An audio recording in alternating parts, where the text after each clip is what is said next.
High friends, good morning. শুভ সোমবার, শুভ জন্মাষ্টমী। সবাইকে শুভেচ্ছা জানিয়ে আমি আমার ভিডিও শুরু করলাম। আমার আজকে জন্মাষ্টমী আমরা বাড়িতে করি। আমাদের ঘরে রাধাকৃষ্ণ মূর্তি নেই, রাধাকৃষ্ণ মূর্তি ফটো আছে একটা ফ্রেমে, সেটা আমাদের সিংহাসনের ওপরে।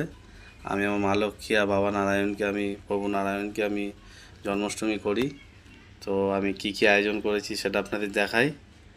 এই দেখুন, এই হচ্ছে আমার মা লক্ষ্মী, বাবা নারায়ণ, বাবা নারায়ণ, মা লক্ষ্মীর মূর্তি। আমি যাটা নিচে নামিয়েছি, এই যে, আর এইসব খাবার দাবার আয়োজন করেছি। এই যে